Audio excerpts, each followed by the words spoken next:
당신은 포기하지 않고 복음을 전하고 있습니까? 오늘 묵상 본문은 열왕기하 9장 1절에서 13절까지입니다. 말씀 살펴보기. 예언자 엘리사는 예언자의 제자들 가운데 한 사람을 불러 말했습니다. 떠날 채비를 하고 이 기름병을 들고 길르앗 라못으로 가거라. 거기 도착하면 nim시의 손자이며 여호사밧의 아들인 예후를 찾아라. 그러고 나서 들어가 그를 형제들 사이에서 불러내 안쪽 방으로 데려가거라. 그리고 이 기름병을 가져다가 예후의 머리에 붓고 여호와께서 말씀하신다. 내가 네게 기름을 부어 이스라엘 왕으로 삼는다 라고 선포하여라. 그리고 문을 열고 도망쳐라. 머뭇거려서는 안 된다. 그리하여 그 소년 예언자는 길르앗 라못으로 갔습니다. 소년 예언자가 도착해 보니 예후가 군대 장관들과 함께 앉아 있었습니다. 소년 예언자가 말했습니다. 장군님께 전할 말씀이 있습니다. 예후가 물었습니다. 우리 가운데 누구 말이냐? 그가 대답했습니다. 바로 장군님입니다. 예후가 일어나 집 안으로 들어갔습니다. 그러자 예언자가 예후의 머리에 기름을 붓고 말했습니다. 이스라엘의 하나님 여호와께서 말씀하십니다. 내가 네게 기름을 부어 여호와의 백성 이스라엘의 왕으로 삼는다.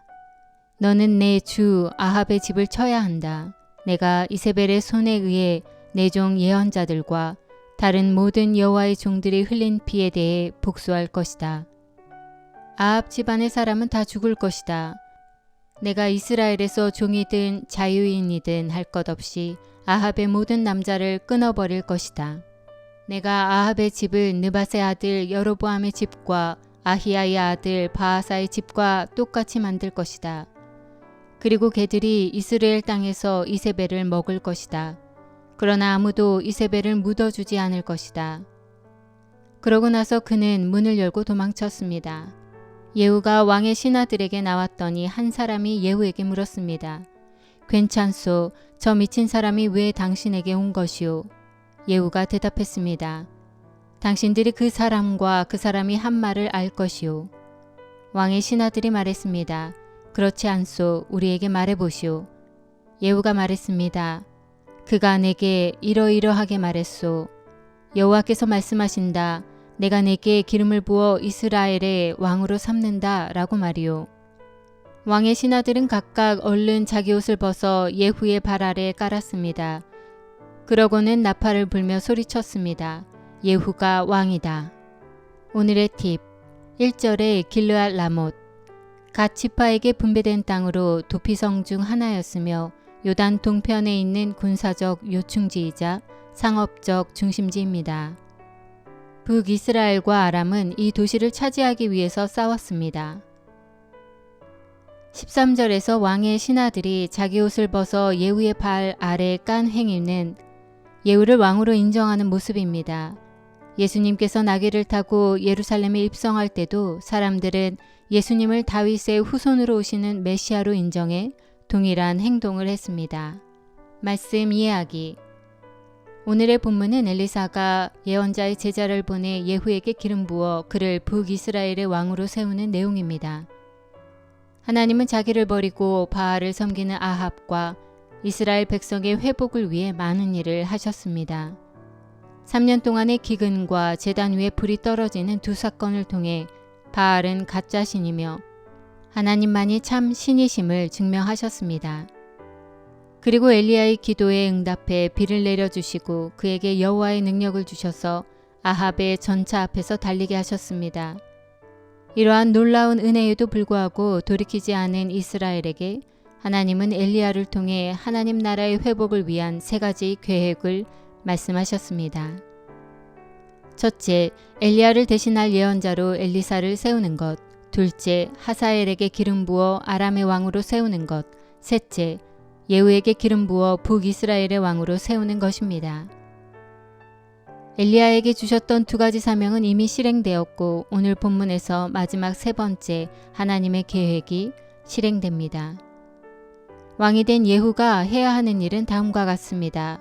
첫째, 아합의 집을 쳐서 이세벨이 하나님의 종들을 죽인 일에 복수해야 합니다.